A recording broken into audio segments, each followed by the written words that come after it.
Sa pagpapatuloy ng ating special report, patuloy ang pagsusulong ng pamahalaan at pribadong sektor ng mga programa at proyekto para ibayo pang mapalakas ang micro, small and medium enterprises o MSMEs. Alamin natin kung ano ang mga ito sa espesyal na ulat ni Bianca Pilar. Mahalaga ang microfinancing at small-medium enterprise o SME lending programs para udyukan ang mga Pilipino na pasukin ang pagnenegosyo. Kaugnay nito, bumuo ang gobyerno ng National Micro, Small and Medium Enterprise Development Plan mula 2011 hanggang 2016 na layong bigyan ng matatag na suporta ang mga industriya na nakikibahagi sa pandaigdigang organisasyon. It comes basically to the promise of President Aquino to push for inclusive growth. Kabilang sa mga inilatag na programa para sa MSMED ang mga maaaring pagkunan ng pondo mula sa gobyerno at pribadong sektor. Para sa mga micro-enterprises, halimbawa dito ang salary loan ng Asia Trust Development Bank kung saan maaaring umutang ng 10 hanggang 400,000 piso sa mababang interes at payable ito sa loob ng 6 hanggang 36 na buwan depende sa kakayanan ng umutang. Sa GSIS Family Bank naman, maaaring umutang ng 6 hanggang 50,000 piso na may 3% interest rate at payable sa loob ng 6 na buwan. Mayroon ding financing programs ang Department of Labor and Employment sa pamamagitan ng Sustainable Livelihood Program na tumutulong sa mga mahihirap na nais magsimula ng sariling negosyo.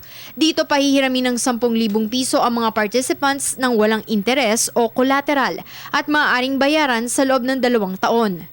Para naman sa mga community financial institutions, mga NGOs, kooperatiba at rural banks na nagbibigay ng microfinancing services sa mga mahihirap na komunidad, mayroong programa ang Foundation for a Sustainable Society Incorporated o FSSI.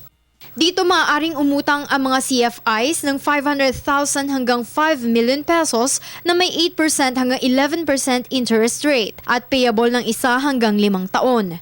Bukod sa mga nabanggit, mayroon ding mga microfinancing programs ang iba pang mga bangko. Para naman sa mga negosyong nasa kategorya ng small at medium enterprise, marami ring loan na pagpipilian sa iba't ibang bangko, financial institutions at maging sa Department of Science and Technology. There are many factors, no?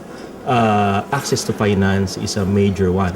There are regulatory issues and that is being worked out by the creation of a credit bureau. There are issues on access to technology and markets, and that is where the DTI and various government departments are working hard to address that. Maaari namang bisitahin ang website ng Department of Industry sa www.dti.gov.ph para sa mas komprehensibong impormasyon kung paano popondohan ang nais na itayong negosyo. O kaya naman ay bisitahin ang pinakamalapit na micro, small and medium enterprises centers sa inyong lugar. Alamin naman bukas ang isinulong na panukala sa pagsusumikap na tulungan lumago ang sektor ng MSME. Para sa Telebisyon ng Bayan, Bianca Piedad.